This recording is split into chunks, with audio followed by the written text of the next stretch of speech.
الشيطان الرجيم بسم الله الرحمن الرحيم قل هو الله أحد الله الصمد لم يلد ولم يولد ولم يكن له كفوا أحد.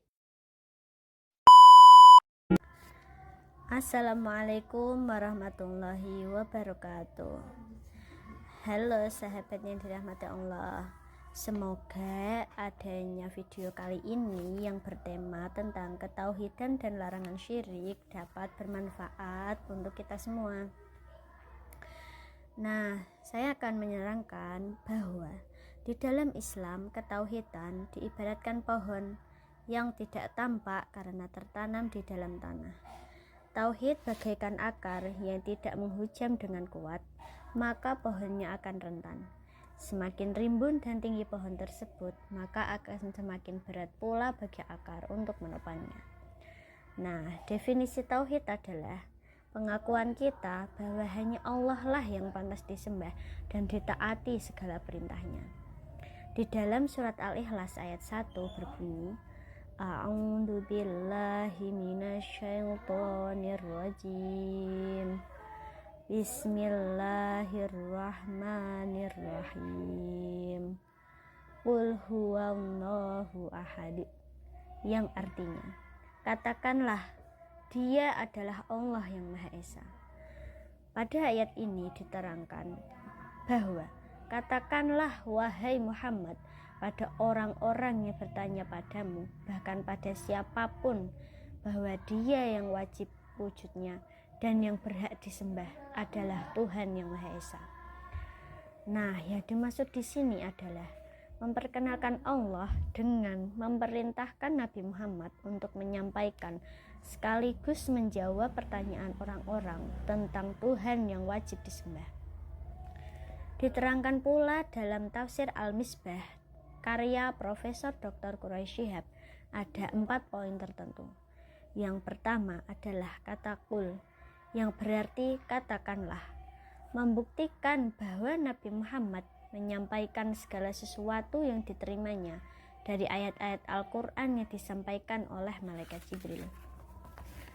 Kata yang kedua yaitu adalah huwa, yang biasa kita terjemahkan dengan dia, menunjukkan pentingnya kandungan redaksi selanjutnya, yakni Allahu Ahad. Huwa di sini dinamakan dengan dhamir sya'n.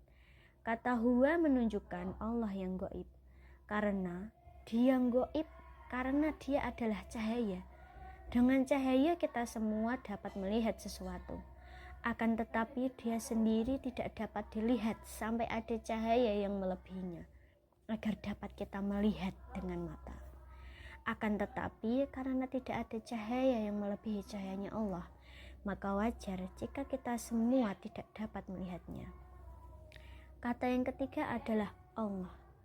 Allah sendiri adalah nama bagi suatu wujud yang mutlak. Dialah Tuhan yang Maha Esa, yang disembah dan diikuti segala perintahnya. Kata yang terakhir yaitu Ahad atau Esa. Kata ahad terambil dari kata wahidah atau wahid, yang berarti satu. Kata ahad sama dengan kata wahid, akan tetapi memiliki makna yang berbeda.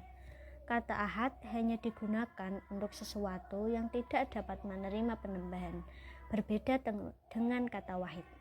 Pada surat Al-Baqarah ayat 163, wa ilahukum ilahu wahid, la ilaha illa huwar rahmanur rahim. Dalam ayat ini menunjukkan bahwa kata wahid menunjukkan keesaan dzatnya yang disertai dengan keragaman sifatnya. Keesaan itu mencangkup keesaan dzat, keesaan sifat, keesaan perbuatan. Yang pertama adalah keesaan dzat, yang mengandung pengertian bahwa seseorang harus percaya bahwa Allah Subhanahu wa Ta'ala tidak terdiri dari unsur-unsur atau bagian-bagian tertentu. Yang kedua yaitu keesaan sifat. Antara lain berarti bahwa Allah memiliki sifat yang tidak sama dalam substansi dan kapasitasnya dengan sifat makhluk. Dan yang ketiga adalah keesaan dalam perbuatan, yang mengandung arti bahwa segala sesuatu yang berada di alam raya ini, baik sistem kerjanya maupun sebab dan wujudnya, kesemuanya adalah hasil perbuatan Allah semata. Yang ketiga, keesaan tersebut merupakan hal-hal yang harus diyakini dan diketahui. Dan yang terakhir adalah keesaan beribadah secara tulus kepadanya. Ibadah dalam pengertian yang umum mencangkup segala macam aktivitas yang dilakukan hanya demi Allah semata, bukan pada yang lainnya. Dan diterangkan pula dalam hadis yang diriwayatkan oleh Imam Muslim yang berarti, Allah mengancam keras orang yang melakukan amal-amal soleh dengan tujuan mengharap ridha Allah, akan tetapi ia menyekutukannya dengan yang lain, maka Allah akan benar-benar meninggalkannya bersama sekutunya tersebut. Yang dimaksud adalah orang yang mengamalkan perbuatan baik, akan tetapi dia menyekutukannya dengan yang lain, maka Allah akan meninggalkan dia tersebut dengan para sekutunya.